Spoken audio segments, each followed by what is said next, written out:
Berkovich desde aquí. ¿Qué tal, Alejandro? ¿Cómo estamos? ¿Bien? Bien, ¿Cómo va eso? compartiendo un análisis sobre esto que para mí tiene características novedosas, pero quiero ver por qué a ustedes los ocupa, los preocupa. ¿Hay una deliberada estrategia de odio en parte de la oposición? A ver, me parece que el tema merece muchas reflexiones y además hay diferentes aristas de donde el tema puede ser encarado. Hay una actitud de la derecha en el mundo que es muy parecida a la que vemos aquí.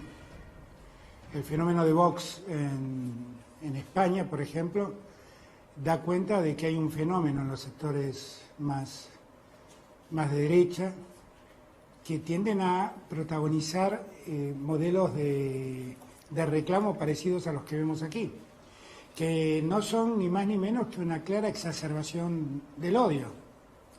Ahora, hay un sector de la política argentina a la que el exacerbar el odio le sirve. Irónicamente son los que más dijeron durante todos estos años precedentes que lamentaban la existencia de la grieta, pero hicieron todo lo posible porque esa grieta se profundice y siguen haciendo todo lo posible porque esa grieta se profundice. Y seguir dividiendo a la Argentina como en dos bandos. Y ahí me parece que es donde la Argentina pierde, claramente pierde. Porque yo entiendo que en una democracia no todos pensamos igual. Y yo entiendo que además en una democracia es muy bueno que no exista un discurso único. Y me parece que es muy útil en la democracia que haya reflexiones distintas, que nos convoquen a reflexionar a todos. Pero lo que uno ve es otra cosa. Es otra cosa, es algo que definitivamente lo que hace es exacerbar las diferencias, adjetivar al opositor, descalificar al que no piensa como los que se manifiestan. Hay una demanda por momentos absurda, donde todo se mezcla. Pareciera ser que cuando uno le dice a los ciudadanos, por favor cuidémonos, miren que el salir y el exponerse, uno se multiplica las posibilidades de contagiarse un virus del que todavía no tenemos forma de prevenirlo, ni tenemos vacuna, y que contagia a gran velocidad y se lleva la vida de muchos.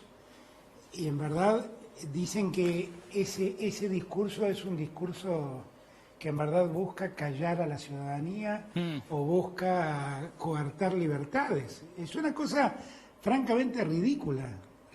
Yo, el otro día Axel recordaba algo que yo dije en alguna ocasión anterior. Es lo mismo que decirle a un médico que tiene un diabético y que recomienda no comer azúcar, decirle que le está coartando la libertad de endulzar su vida. Eso es un disparate, es un disparate. Ahora, ese disparate está en boca de muchos sectores que dicen ser dirigentes políticos. Entonces,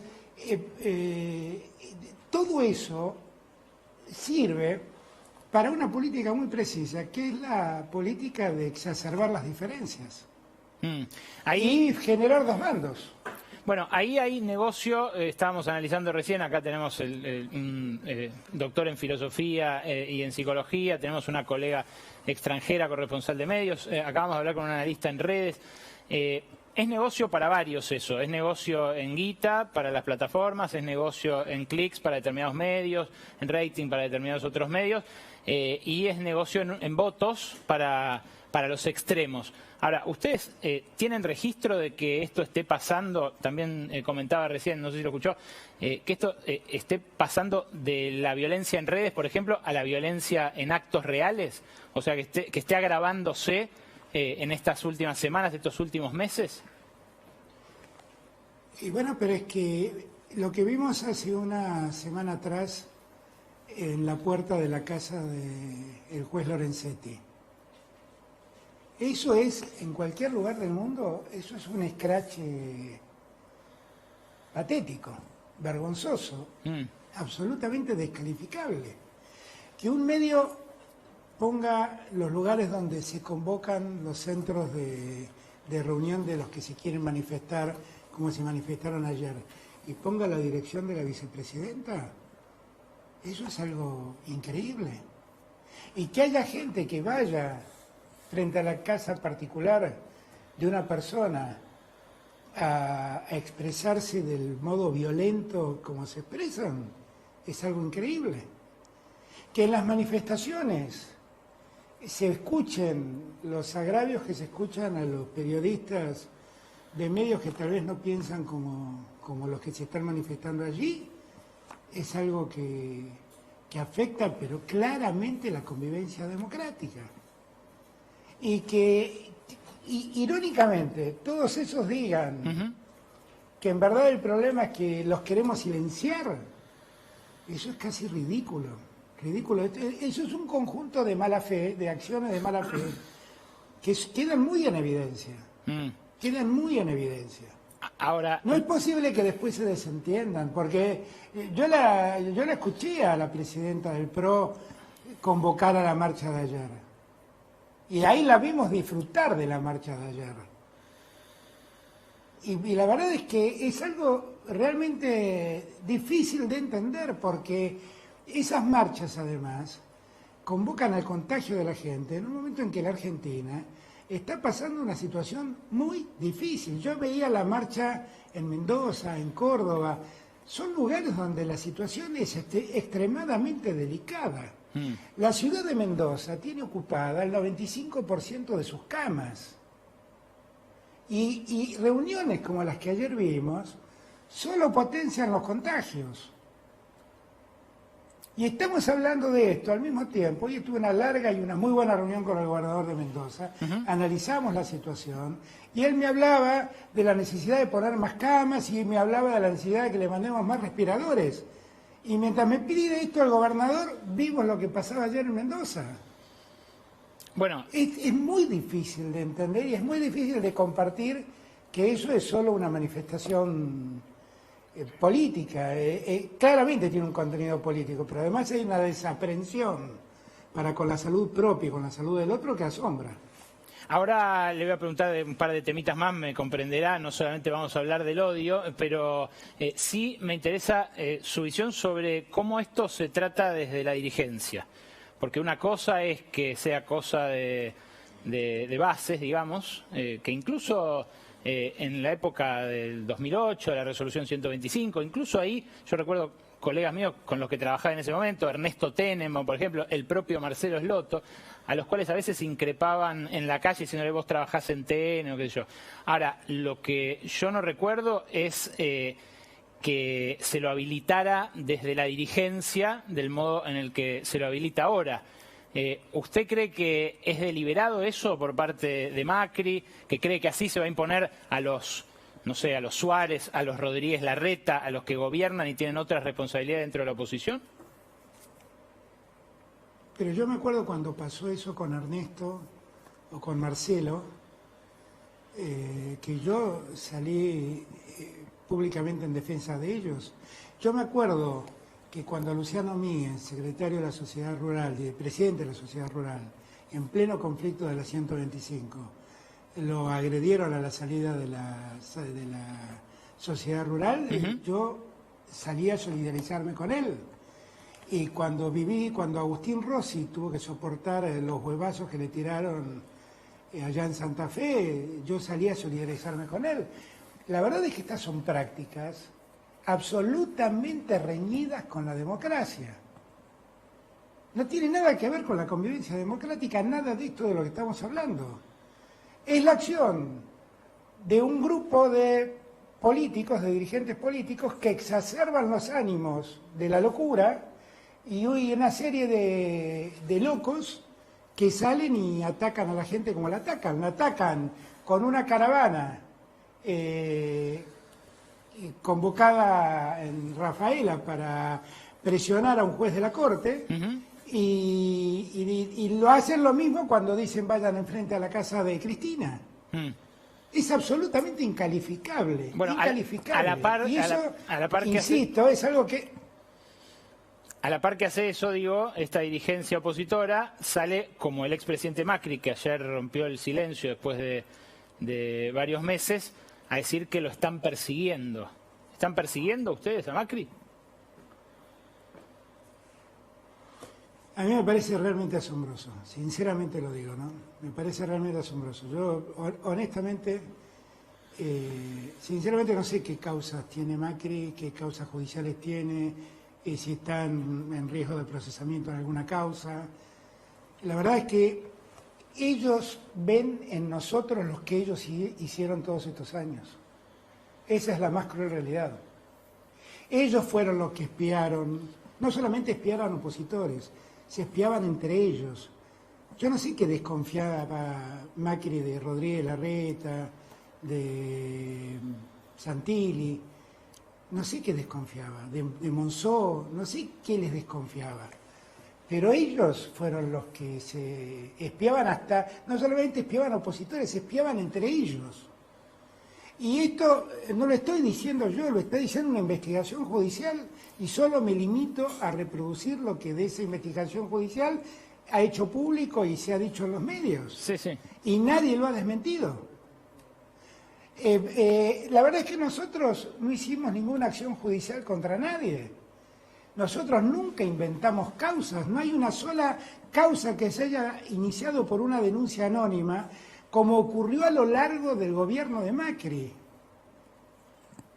Yo se lo dije a Macri un día que lo vi después de la elección, y él me habló de los problemas judiciales. Yo la verdad no voy a levantar jamás el teléfono para decirle a un juez persiga a alguien. Y nunca voy a levantar el teléfono para decirle a un juez deje de perseguir a alguien. ¿Qué le propuso? Ninguna de las dos cosas lo voy a hacer. ¿Qué le propuso Macri ahora, cuando le habló? No, él me manifestó su preocupación, me manifestó su preocupación por una serie de causas que se estaban iniciando, donde supuestamente él podría estar involucrado. Y la verdad es que rápidamente lo paré ahí y le dije esto que estoy diciendo. Yo no hago esas cosas. Yo hace más de 35 años enseño Derecho a la Universidad de Buenos Aires. No borro con el codo lo que escribía en libros y en artículos. No, porque él también, yo no voy a hacer eso. Él también, no presidente, ayer, en otro tramo de la entrevista que le hizo Joaquín Morales Solá, dijo que usted mintió al referirse a lo que él le había dicho sobre la cuarentena. Tenemos, creo, 20 segundos de la parte en la que Macri habla de la cuarentena. Si me disculpa, lo compartimos con los oyentes para que entiendan de qué estamos hablando. ¿Sí? Adelante, Rodo. Macri con cuarentena. ¿Cómo no? Para simplificar, hubiese ido por la línea que fue la calle en Uruguay. Ser respetuoso de la libertad de la gente. Uno sabe, Joaquín, hoy lo dice la OMS, finalmente, uno sabe el daño que hace la cuarentena. No tiene claro cuáles son los beneficios de la cuarentena. Uno cree que encerrando a la gente uno logra contener la infección. Uno no lo sabe. Lo que uno sí sabe es que tiene que tener un sistema de salud que esté listo y que la demanda no lo supere. Pero después, la verdad es que es la responsabilidad social, la distancia, el mantener fuerte el sistema inmunológico. Para eso es elemental, tomar sol, hacer ejercicio físico, todas estas cosas que fueron limitadas durante todos estos meses, que para mí ha sido muy dañino, lo lamento porque sé que todos los dirigentes de Juntos por el Cambio han luchado por mantener sus localidades lo más en funcionamiento posible, pero el gobierno nacional ha tomado una actitud de miedo mezclada con autoritarismo muy complicada. Miedo y autoritarismo, presidente. Bueno, primer punto, yo no miento. No mentir me suele traer muchos problemas. Yo no miento. Ahora, hemos constatado demasiadas mentiras de Macri. Perdón, que no miente, ¿okay? Quiere decir que Macri yo no le he dijo, mentido. Macri me dijo que se mueran los que se tengan tengan que morir. Yo dije que Macri me dijo, efectivamente me lo dijo. Efectivamente me lo dijo. Que se mueran los que se tengan que morir. Lo aseguro, lo reafirmo y lo sostengo. ¿Cómo? Que se mueran los que se tengan que morir. Porque era inevitable, porque era una pandemia y era inevitable. Y la cuarentena efectivamente tenía esta misma posición. ¿Para qué sirve la cuarentena? No sirve nada para la cuarentena. Ahora, Macri, para que recuerdes, la cuarentena nos permitió poner de pie un sistema de salud que vos dejaste destruido.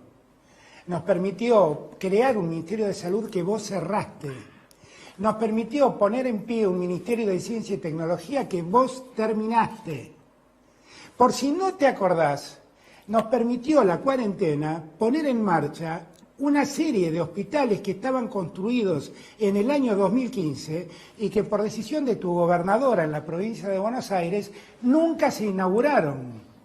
Por si no lo sabés, tuvimos que poner en marcha más de 60 hospitales. Por si no lo sabés, multiplicamos por 2.5 la cantidad de camas de terapia intensiva que había en la Argentina, porque durante tu gestión todo eso no existía, Macri. Y tuvimos que hacerlo durante la cuarentena. Si vos no sabés para qué sirvió la cuarentena, te cuento, Macri. Sirvió para que la Argentina se ponga en orden después del desastre en el que dejaste a la Argentina. Presidente. A mí me impacta realmente escuchar hablar con tanta impunidad al expresidente. Es lo que sintió mucha gente ayer, pero lo traigo de vuelta a la actualidad porque ha pasado justamente un año desde las elecciones, han pasado 10 meses de gobierno, la mayor parte del cual transcurrió en pandemia. Hay mucha gente nerviosa también por el dólar. ¿Están pensando en nuevas medidas para apaciguar el mercado cambiario? ¿Están conformes con la marcha de las últimas que anunciaron hace ya 10 días? ¿Puede llegar a cambiar la actitud de los que tienen que liquidar divisas, por ejemplo?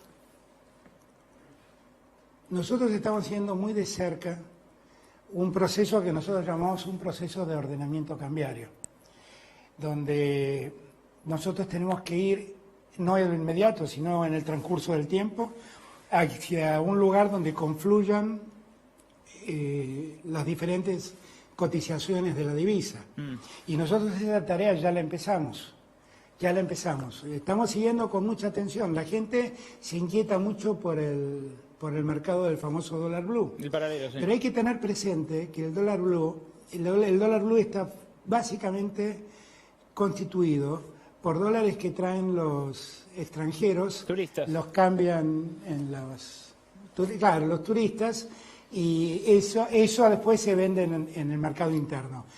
Ahora, hay una carencia muy grande de dólares que vengan del exterior porque el turismo externo está totalmente cerrado. Entonces, allí hay una tensión sobre el valor de la divisa muy grande, pero es un mercado que también hay que explicárselo a la gente, no influye sobre el resto de la economía.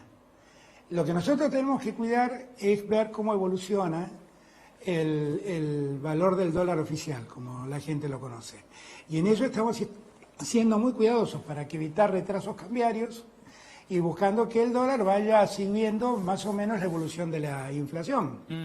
Y está claro que a ninguno de nosotros nos gusta vivir con las medidas que estamos viviendo, pero las medidas que estamos viviendo de restricciones cambiarias tienen que ver directamente con la carencia de dólares en la que nos dejó Macri. Macri, que debe tener un problema de amnesia severo, se olvida que entre el día de las elecciones primarias y el día de las elecciones definitivas del 27 de octubre, se fueron de la Argentina 23.000 millones de dólares y dejaron un Banco Central languidecido que desesperadamente tuvieron que cerrar cualquier venta de divisa.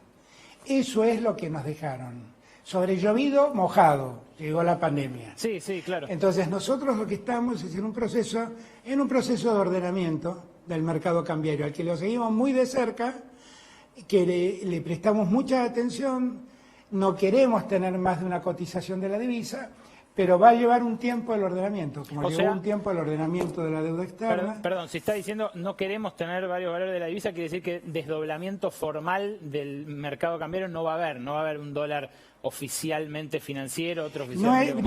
No sé, la realidad es que en los hechos hay un desdoblamiento, porque hay un dólar financiero y un dólar, lo llamamos dólar turista, ese dólar financiero, y un dólar oficial. Pero no es oficial. Lo que nosotros tenemos que...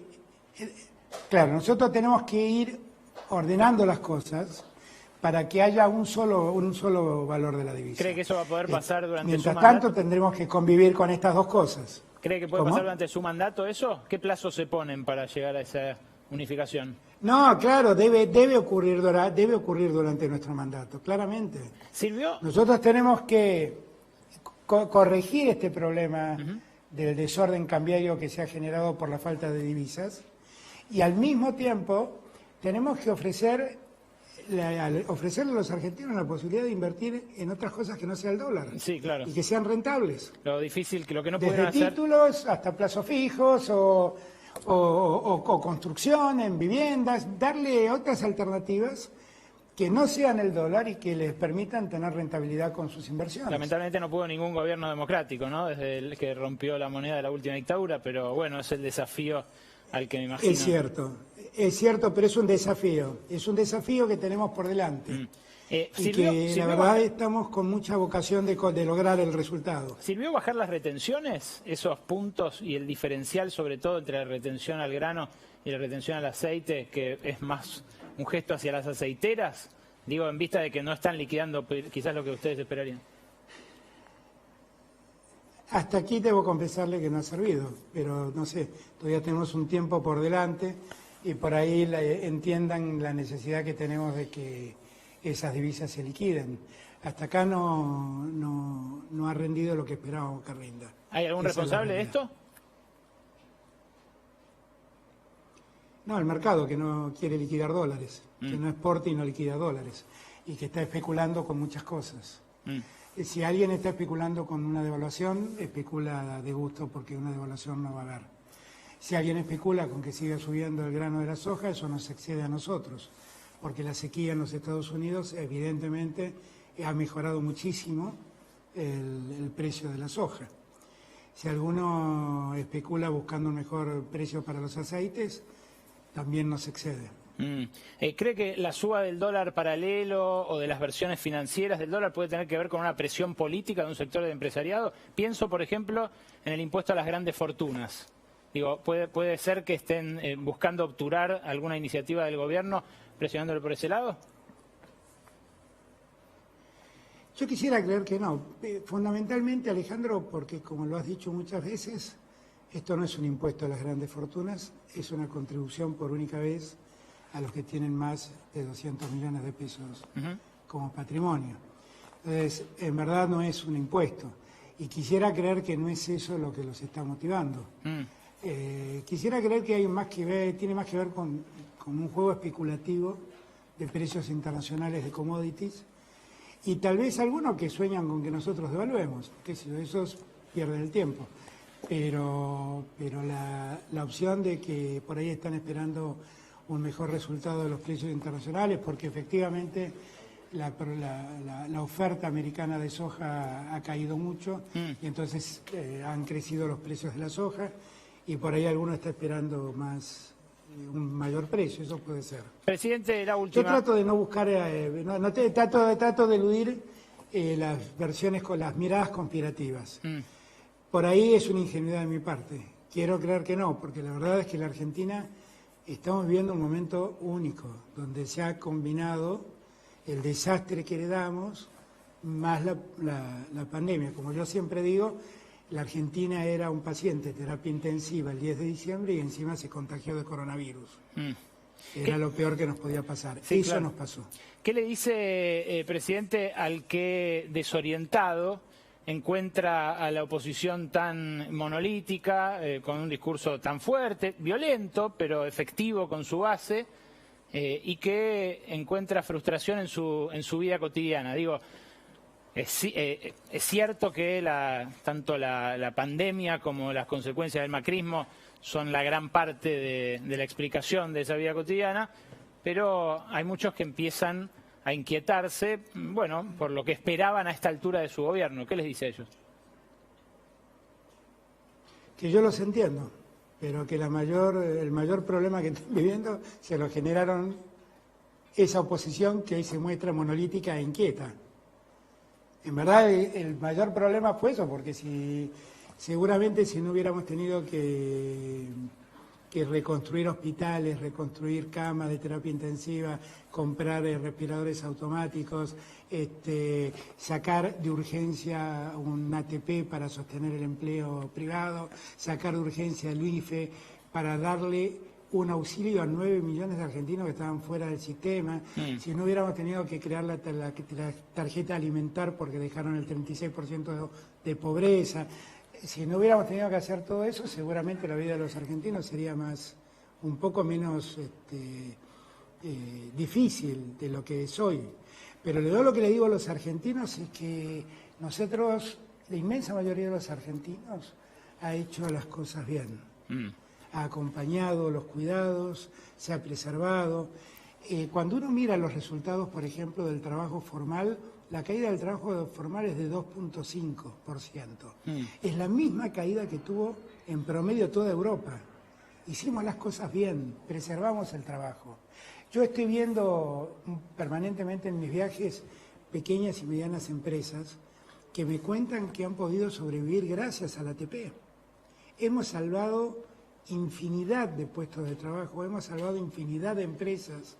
Hoy, sin ir más lejos, fui a una refinería donde se anunció una inversión de 700 millones de dólares en los próximos 3 años. O sea, no se están yendo las empresas del país, como dicen los diarios, no es masivo ese definitivamente ese no, definitivamente no. Y cuando uno mira, entraron más uruguayos de Uruguay a la Argentina que argentinos que se fueron a Uruguay. Pero bueno, son cosas que también son parte de esa prédica del odio, de hacerle sentir a la gente que vive en un país espantoso, que somos una sociedad horrible. Yo el otro día leí un artículo de un argentino que aparentemente vivía en Arabia y decía, acá se respeta a la gente. Y en Arabia es uno de los lugares donde más se maltratan los derechos humanos. Y si quieren ver, vean cómo vive una mujer en Arabia. Hablando de la mujer, entonces, las mujeres sacaron una solicitada, las mujeres reclamándole por la que era una de sus promesas de campaña de hacerlo además este año, que fue una de sus menciones en la Asamblea Legislativa al abrirla, la ley de legalización del aborto. ¿De cuál? Perdón. La despenalización del aborto. Pero yo voy a mandar esa ley, ¿eh? ¿Ya tiene un plazo? Yo voy a mandar esa ley, ¿eh? No tengo ninguna duda. Yo voy a mandar esa ley. Yo lo que esperé todo este tiempo es que la verdad, la pandemia reciba toda nuestra atención, también la atención legislativa. Por eso dejé pasar este tiempo, pero yo tengo un compromiso, pero más que un compromiso lo que tengo es una convicción. Tengo una convicción. En la Argentina las mujeres se siguen muriendo por abortos mal practicados. Y muchas más mujeres quedan lesionadas de por vida por los abortos mal practicados. Así que yo en eso no he cambiado un ápice, no he cambiado nada, simplemente por una cuestión de oportunidad, si se me permite el término, entendiendo que la pandemia debía ocupar nuestra atención, postergué el envío de la ley, pero la ley la vamos a mandar, por supuesto que sí. Presidente, esta gente que está frustrada, que usted dijo, los entiendo, me pareció una definición fuerte porque, bueno, hace también a la autocrítica de un gobierno, hace aprendizaje, ¿no? Usted dijo, volvimos mejores. La verdad que espera algo, espera que haya una pospandemia. Parece audaz hablar de pospandemia ahora, pero ¿qué resorte imagina usted va a ser ahora el que haga despegar a la economía, digamos, el que le dé oportunidades a esos 2.5 porcentual de desocupados que se generaron en estos meses? Nosotros tenemos que primero seguir pensando en la salud nuestra, en la salud de los argentinos. Una vez más, pedirle a los adultos mayores, pedirle a los que tienen enfermedades prevalentes, a los que tienen factores de riesgo, que por favor se cuiden mucho. Porque yo la verdad no quiero ver aumentar más la lista de muertes. Le pido a los que por ahí descuidadamente se juntan con otros en reuniones sociales, que piensen que pueden ser vector del contagio y sin saberlo estar contagiando a mucha gente, gente que por ahí termina su vida como consecuencia de ese contagio. Esa es mi mayor preocupación. Nosotros hemos logrado el objetivo de que ningún argentino se quede sin atención sanitaria en la pandemia. Sí. Ese objetivo que nos propusimos el primer día cuando largamos la cuarentena, lo hemos venido cumpliendo hasta aquí con la responsabilidad de todos los gobernadores y de todos los intendentes que colaboraron y mucho en ese objetivo. Pero le pregunto por el post con porque el trabajo la gente... enorme de la gente de la salud y demás. Termino con esto, Sí. termino con esto. Ahora, nosotros vamos a entrar en una nueva etapa. La etapa que viene es ver cuándo la vacuna efectivamente está a nuestra disposición. ¿No es fin de año? La Argentina está, bueno, estamos intentando que sea lo antes posible, pero la vacuna no ha salido en ningún lugar del mundo todavía. Nosotros lo que estamos esperando es que cuando salga nosotros estemos anotados con el resto del mundo para recibir las vacunas que nos hacen falta. Y por eso durante estos meses hemos trabajado con todos los que tienen proyectos de vacunas para precisamente poder contar con la vacuna, con la primera vacuna que exista, poder contar con ella. Cuando nosotros estemos pasando ya el problema de la pandemia, y creo que la vacuna es la solución, porque quiero también hablar con franqueza, yo no sé mentir, no me gusta mentir. La realidad es que miren lo que está pasando en Europa, todos pensaron que la pandemia había pasado, y está viniendo una segunda oleada que no sabemos dónde termina. Sí, sí. La que le va a poner fin a la pandemia es la vacuna, objetivamente.